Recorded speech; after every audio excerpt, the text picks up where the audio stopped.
अच्छा सर, सबसे पहले तो मेजर साहब आपसे मैं ये पूछूंगा, कराची स्टॉक एक्सचेंज पे जो हमला हुआ, क्या आपका उसमें हाथ था? नहीं साहब, आप ये जो कराची एक्सचेंज की लोग बात करते हैं ना कि ये हाथ था, मैं टीवी में काम करता हूँ, जैसे आप टीवी में काम करते हैं, तो हम जो लोग मीडिया में काम करते हैं, हम लोग अपने व्यूज देते हैं, दिल से बात करते हैं। मैंने भी दिल से बात करी। अब मुझे ऐसा लगता है कि कहीं ना कहीं जो प्रूफ है, जो मैंने आपके और भी प्रोग्राम देखे, तो एक फौजी थे सीनियर, वो कह रहे थे, लीगल एंगल से बता रहे थे। ऐसा सब कई लोग हैं जो कहते हैं कि, जैसे फॉर एग्जांपल पाकिस्तान की टीवी शो में आया था जिसमें आपके अब्दुल बासित साहब, जो former ambassador to India, high commissioner to India रह चुके हैं, अब्दुल बासित साहब का एक क्लिप था जिसमें उन्होंने ये बोला है कि जो यहाँ पे तंजीमें हैं जो हिंदुस्तान में ऑपरेट कर रही हैं, उनको वेपन देना, उनके साथ लड़ना और उनको इंकरेज करना कि दुनिया भर के लोग आए और यहाँ पे लड़ें, ये जायज है और हमें करना चाहिए। मैं तो एक इंडिविजुअल हूं, मैं तो 20-21 साल पहले फौज फौज छोड़ दी थी मैंने 20-21 साल पहले।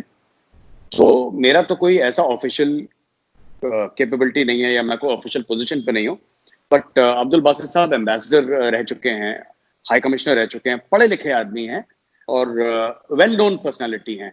उन्होंने भी टीवी पे बोला था, क्योंकि उनका ये मानना है अब्दुल बासित साहब का कि साहब ये जायज है। अगर आप किसी भी मुल्क में हथियार लेके लोगों को भेजें, फिर वो चाहे दूसरे मुल्क की फौज को मारे या आम लोगों को मारे जिनका फौज से कोई लेना देना भी नहीं है, वो जायज है। क्योंकि in the larger framework of जिहाद, in the larger framework of the so called freedom fight, ये सब जायज है। उनको ऐसा लगा तो उन्होंने टीवी पे बोल दिया। तो इंडिया में से तो किसी ने नहीं बोला कि साहब पुलवामा में क्या अब्दुल बासित साहब पर्सनली मुलविस थे, क्या उनका कोई, ऐसा नहीं है। जो तंजीमें हैं ये काम तंजीमें करती हैं। और मैं बता दूं, कराची स्टॉक एक्सचेंज में, ठीक है ना, मैं तो साफ बोल चुका हूं पहले और मेरा स्टैंड वही है। पाकिस्तान का अगर कोई बच्चा, कोई बुजुर्ग, कोई आदमी, कोई औरत, खवातीन, कोई भी हो जो कि नॉन कॉम्बैटेंट हो, अगर वो मारा जाए, so it is very very shameful, it is heinous, और ये चीज नहीं होनी चाहिए। वो कोई भी हो, वो पंजाबी मारे, बलोच मारे, पश्तून मारे, सिंधी मारे, मुहाजिर मारे, जो मार रहा है इनोसेंट को गलत मार रहा है। जो मैंने बलूचिस्तान का वीडियो दिया था जिसके ऊपर काफी दिक्कतें भी हुई थी और एफआईआर, मैंने उसमें क्या बोला था साहब, मैंने अतर साहब उसमें भी यही बात बोली थी। अगर आप किसी को देखें कि अगर कोई भी पाकिस्तानी आर्मी का ऑफिसर अपने बीवी बच्चों के साथ जा रहा है, नॉन कॉम्बैटेंट्स के साथ जा रहा है, आप उसको हाथ ना लगाएं। मैंने उस वीडियो में भी बोला था आज से बहुत पहले, आप किसी इनोसेंट को हाथ ना लगाएं, जो बेगुनाह है उसको हाथ ना लगाएं। क्योंकि अगर आपका स्ट्रगल जेन्यून है, अगर आप मानते हैं कि जो हम जद्दोजहद कर रहे हैं वो आजादी के लिए, कोई भी कर रहा हो वो, अगर आप पाकिस्तानी मानते हैं कि कश्मीर में ऐसा हो रहा है या हिंदुस्तानी मानते हैं कि बलूचिस्तान में हो रहा है, वो कोई भी, जिस दिन उसने एक बेगुनाह का खून बहाया, फिर वो दाग कभी नहीं धुलते। आप नदी में रोज हाथ धो लें अपने ना, गंगा जी में हाथ धो लें, वो नहीं धुलते कभी हाथ। तो ये मेरा मानना है जी। तो फिर आप जो कराची स्टॉक एक्सचेंज पे हमला हुआ, आप उसको कंडेम करेंगे, जो सिविलियंस वहां पे मरे? एक बार नहीं, 1000 बार कंडेम करूंगा। वो लोग टेररिस्ट थे, वो लोग क्रिमिनल थे, दे शुड बी हैंग्ड। जो इनोसेंट को मारे, कंडेम तो बहुत छोटी बात है सर साहब जो आप कह रहे हैं। कोई भी हो, मैंने बोला ना, वो पंजाबी हो, बलोच हो, सिंधी हो, मुहाजिर हो, पश्तून हो, वो इंडियन हो, वो इंग्लिशमैन हो, वो चाइनीज हो, कोई भी हो, जो इनोसेंट को मारे उसको टांग दिया जाना चाहिए। ठीक है, सीधी बात है। चलें, अब ये तो आपने कंडेम तो कर दिया, पर एफआईआर वगैरह पाकिस्तान में दर्ज हो रही हैं। अब जब आपको गिरफ्तार करके लाया जाएगा पाकिस्तान, तो तफ्तीश करने के बाद हम लोग फैसला करेंगे कि आप बेगुनाह हैं या नहीं है। पर आपका मौकिफ तो कम से कम आ गया जी। मैं बिल्कुल था, मेरा कुछ नहीं था, मेरा तो सिर्फ ये मन था कि लाहौर जाके फूड स्ट्रीट जाऊं, तो मुझे बड़ा सुना था मैंने, और कराची की कढ़ाई खाने का बड़ा मन था क्योंकि मैंने सुना था। बट अब मुझे नहीं लगता कि कराची के जेलों में पता नहीं कढ़ाई वढ़ाई मिलती है कि नहीं मिलती, आई डोंट थिंक मिलती होगी। तो फिर मुश्किल ही होगा साहब, है ना जी। चलिए, अपने अगले बात को थोड़ा सा आगे बढ़ाते हैं। काफी दिन हो गए आपसे मुलाकात नहीं हुई, इंतजार कर रहा था मैं भी, ऑब्वियसली आप भी बिजी थे। अब क्या पता आप बिजी थे या आप इंतजार कर रहे थे कि चाइना वापस चला जाए तो फिर काजमी से बात करूं। तो अब तो लग रहा है कि चाइना वापस नहीं जा रहा। आपको क्या क्या लग रहा है सर इस सारी सूरत हाल में? ना देखिए, चाइना वापस जाए ना जाए इससे कोई फर्क नहीं पड़ता। चाइना अपनी तरफ, हम अपनी तरफ है। चाइना आज की तारीख में जहां पे, वो चाइना की जमीन है। चाइना वहां पे बंकर बनाए, शॉपिंग मॉल बनाए, सड़कें बनाए, वो चाइना का है। ठीक है। अब मैं आपको बताता हूँ इशू क्या है। A lot of people who are commenting on it, चाहे वो इंडियंस ही क्यों ना कमेंट कर रहे हो, राइट? जो भी कमेंट कर रहे हैं लोग ना, बड़ा कह रहे हैं कि वो गए थे, उन्होंने ये बोला है, इन्होंने, कोई वहां पे गया नहीं है एक्चुअली।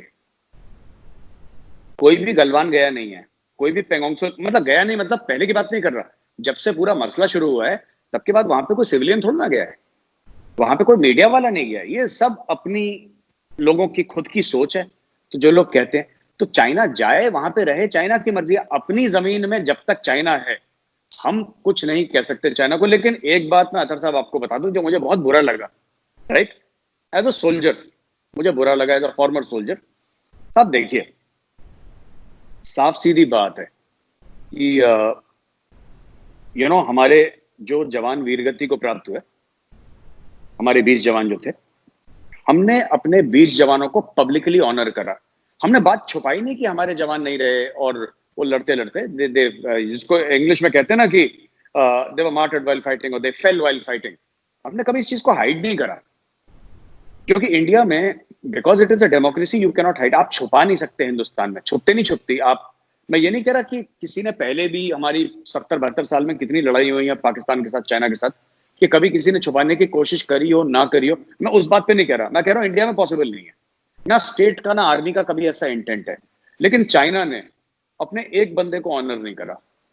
तो सुपर पावर सिर्फ पैसे से नहीं होता। पैसा बहुत इंपॉर्टेंट है, और कोई ये नहीं कह सकता कि पैसा इंपॉर्टेंट नहीं है। पैसा बहुत ज्यादा इंपॉर्टेंट है। लेकिन जब आप फौज की बात करते हैं ना, जिसको हिंदी में कहते हैं मनोबल और इंग्लिश में कहते हैं मोराल, फौजें मोराल से लड़ती हैं। मैं आपको एक वॉशिंगटन टाइम्स करके एक मैगजीन है, not Washington post, Washington times करके एक अखबार है और ऑनलाइन है। उसमें एक चाइनीज डिसिडेंट का आर्टिकल है, मैं आपको भेजूंगा, और मैंने ट्वीट भी करा था, आप देख लीजिएगा। उसने ये बोला है, उस चाइनीज ने आर्टिकल लिख के, और उसके फादर जो थे, he was member of the communist party of China. तो बड़े टॉप शॉट थे, मिनिस्टर लेवल के थे, कोई कैबिनेट के लेवल के। तो उस लड़के ने ये आर्टिकल लिखा, उनके बेटे ने, कि साहब ये पीएलए जो है, उसमें बहुत ज्यादा डेजोनेंस है अंदर, बहुत ज्यादा कोफ्त है अंदर उन लोगों को। क्योंकि कोई भी फौजी हो, इंडियन हो, पाकिस्तानी हो, ठीक है, या चाइनीज हो, या अमेरिकन हो, इंग्लिश हो, कोई भी हो, जब कोई फौजी अपने देश के लिए अपनी जान देता है, तो मुझे ऐसा लगता है कि उसको खुलेआम इज्जत देनी चाहिए। ठीक। आपको कभी छुपाना नहीं चाहिए। चाइना ने अपनी कैजुअलिटीज छुपाई, चाइना ने गलत करा। मैं ये नहीं कह रहा, चलिए इंडिया कह रहा है ना 43 है, इंडिया कह रहा है 43 है, आप मत मानिए हमारी बात। आप ये बोलिए 43 ना 3 थे। एक बंदा तो मरा होगा, उसका तो कर दो, उसको तो इज्जत दे दो। नहीं करी चाइना ने।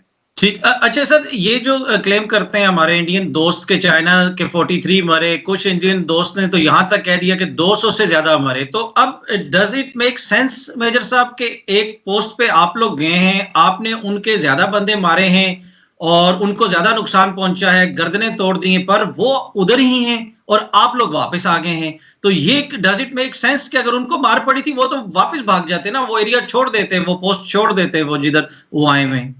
मैं आपको बताता हूं अजहर साहब, war itself does not make sense. जो जंग है ना, जंग का अपने आप में कोई सेंस नहीं है। तो जो लोग जंग में सेंस ढूंढ रहे हैं, वो काम ही गलत कर रहे हैं, राइट? कारगिल की लड़ाई में ही पाकिस्तान का एक कप्तान था, कारगिल की लड़ाई में 1999 की बात कर रहा हूं। उसका नाम था कैप्टन कर्नल शेर खान, जिसको आई थिंक आपका कोई हाईएस्ट अवार्ड है, हिलाले जुर्रत कहते हैं, निशाने हैदर मिला था उनको। Nishane Haider is the highest, I think. जी जी बिल्कुल।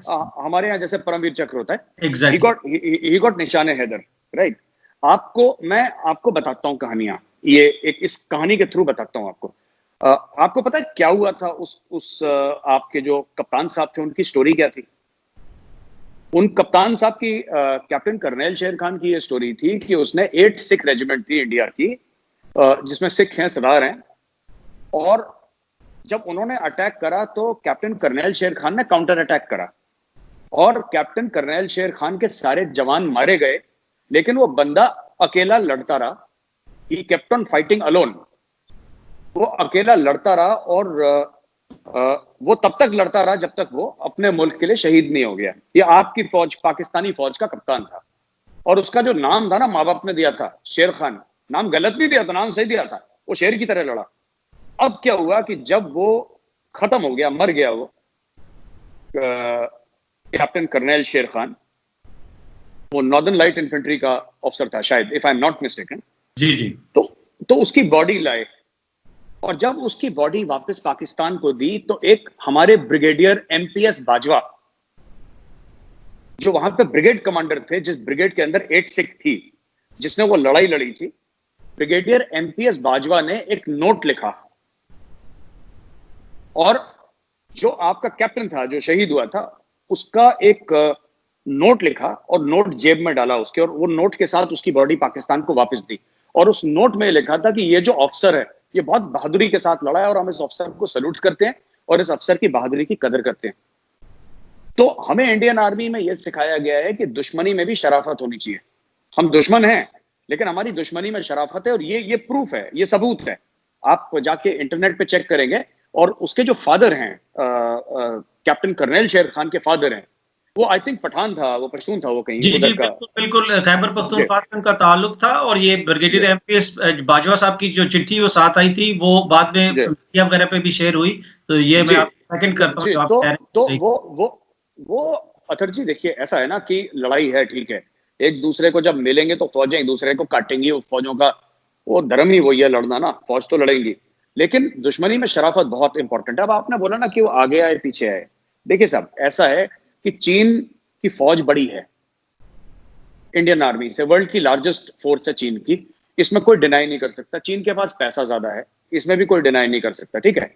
लेकिन हमारी भी फौज कोई छोटी फौज नहीं, और ऐसा नहीं कि हमारे पास भी पैसे कम है। और जहां तक जज्बात की बात है, जहां तक फीलिंग की बात है, ठीक है ना, ये बात हो नहीं सकती कि चीन चीन ये बोले। अब वहां पे जो गलवान में हुआ ना, जो कर्नल बाबू थे वो काई के लिए गए थे वहां पे, क्योंकि चीनियों ने करार साइन करा था। You must be knowing about this agreements with China has sign. Cheen ने करार साइन करा आपका 93, 96, 2005, करीब टोटल 5 जो अग्रीमेंट थी चीन ने साइन करे। चीन ने बोला अरे खुद साइन करके। अब ऐसे क्या दुश्मन है, आप एक बात बताइए, जब आप अपनी जबान पे, हमारे यहाँ कहते हैं, हिंदुओं में कहावत है कि रघुकुल रीत सदा चली आई, प्राण जाई पर वचन न जाई। वचन कहते हैं जो मुंह से आप बोलते हैं। तो ये प्रभु श्री राम जिनको हम भगवान मानते हैं, उनके बारे में कहा जाता है कि रघुकुल, क्योंकि वो क्षत्रिय थे, रघुकुल से जो कुल था उनका रघुकुल कहते हैं, जिस फैमिली से, खानदान से बिलोंग करते थे, कि रघुकुल की एक रीत चली आई है कि प्राण जाए पर वचन न। जो मैंने बोल दिया वो काम होना है, चाहे मेरी जिंदगी चली जाए, चाहे मैं मर जाऊं इसमें, पर वो काम होना है। पर चीनियों ने ये नहीं करा, उन्होंने करार तोड़ा। देखिए बात यह है कि we have the moral upper hand and we will win in this. क्योंकि आपको भी देखिए, इवन इन मुस्लिम्स, आप लोग भी यही मानते हैं, बुरे का अंत बुरा होता है, जो बुरा करेगा ना उसका अंत बुरा होगा। चीन ने करार तोड़ा, ये बात सच है। और मैं चाहता हूं जो भी पाकिस्तानी भाई बहन इसको देख रहे हैं, वो जाके इंटरनेट पे खुद सर्च करें, मेरी बात का नहीं भरोसा करना ना करें। अब देखें पाकिस्तान किस तरीके से चाइना के साथ हमने साइन करा था, और चाइना ने उसके बावजूद वहां पे अटैक करा, उन्होंने करार तोड़ा। तो करार तोड़ा तो जवाब मिलेगा। अब फौजें वहां पे खड़ी हुई हैं, खड़े रहे। ठीक है। अच्छा, आपने कहा कि उन्होंने वो अपना मुआहिदा तोड़ा, उसकी खिलाफ वर्जी की। अब आपके पास जो ऑप्शंस हैं, अब उसमें मेजर साहब एक वॉर गेम्स इंडियन आर्मी ये भी करती रही है कि LAC अब काफी ज्यादा बड़ा है। अब चीन उस पे हर जगह पे तो अपनी फौज को तैनात नहीं कर सकता। तो अगर उन्होंने इनकर्जन की है तो ये आपकी वॉर गेम्स होती रही हैं, ये आइडियाज आते रहे आपकी फौज में कि अगर उन्होंने इनकर्जन की तो हम किसी और एरिया से इनकर्जन कर लेंगे, और बाद में डायलॉग जब होगा, बातचीत होगी, कहेंगे भाई ये एरिया हम वापस जाते हैं, ये एरिया आप वापस जाएं। तो क्या ऐसा कोई ऑप्शन है आप लोगों के पास? ऐसा क्यों नहीं कर रहा इंडिया? आप लोग क्यों नहीं ले रहे एरियाज जाके, वो एरियाज जिनको वो क्लेम करते हैं? उसके 2 रीजन हैं, 2 कारण हैं उसके। पहला कारण ये है कि साहब देखिए, ये काम इंडिया ने ऑलरेडी, पहली बात तो लड़ाई नहीं हुई है, गोली नहीं चली अभी तक, तो जब हमें करना होगा हम कर लेंगे। दूसरी चीज ये है कि अभी हम चाइना में तब जाएंगे जब वो इंडिया के अंदर जाएगा। वो अपनी तरफ खड़े, हम अपनी तरफ खड़े हैं, both armies are facing off. ये जो झगड़ा हुआ है बैंग LAC के ऊपर हुआ है, ये LAC के ऊपर हुआ है। जब उन लोगों ने टेंट लगाने की कोशिश करी थी हमारे एरिया में, वो कोशिश करने ही वाले थे, हमारे लोग पहुंच गए वहां पे, टेंट उंट उनका जला दिया चीनियों का। फिर कर्नल बाबू गए उनके पास कुछ समय के बाद और ये बोला कि बस आप लोग इस चीज को हटाएं यहाँ से पीछे।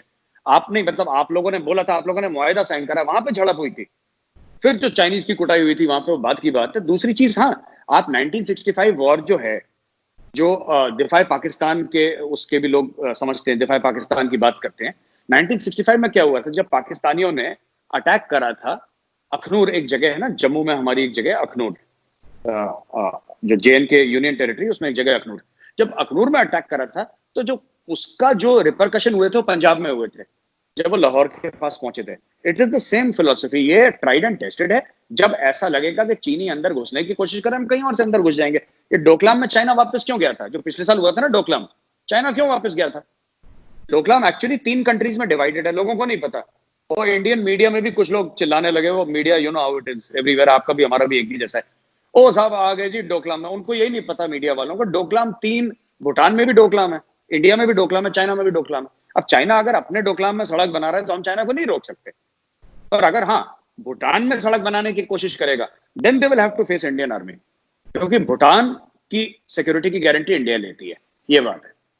अच्छा, सर आपने ये कहा कि अभी तक गोली नहीं चली, पर ऑब्वियसली देखें वहां पे आपके फौजियों की हलाकतें हुई हैं, लड़ाई झगड़ा हुआ है, तो किसी हद तक तो टेंशन है, इसीलिए मोदी जी भी गए वहां पे, उन्होंने खिताब भी किया। तो अब इज देयर ए पॉसिबिलिटी, क्या ये ऑप्शन है इंडिया के पास कि जब सारी टॉक्स नाकाम हो जाएं तो आप उनको मिलिटरीली लिमिटेड वॉर करके पुश बैक कर दें, या this is out of question, बातचीत ही चलती रहेगी? देखिए साहब, ऐसा है कि हम लोग पहले बातचीत करेंगे। हिंदुस्तान का इतिहास है, आप हिस्टोरिकल पर्सपेक्टिव में इसको देखिए, ठीक है? 10,000 साल में कोई एक बार बता दे कि जिसको हम भारतवर्ष मानते हैं, पूरा एरिया, अगर कभी इंडिया गया हो किसी और मुल्क को कॉन्कर करने और वहां पे उसकी जमीन पकड़ ली हो, हमने कभी जमीन नहीं पकड़ी किसी की। इवन अतर साहब 1971 में, 1971 में जो ईस्ट पाकिस्तान बांग्लादेश बना, सारे के सारे इंडियन आर्मी सोल्जर्स बाहर आ गए, कोई नहीं रहा वहां पे। हमें किसी मुल्क में इंटरेस्ट है ही नहीं, हम अपने आप में खुश हैं। हम ये कह सकते थे कि नहीं हम कुछ करके वहां पे कि हम रहे, हमारी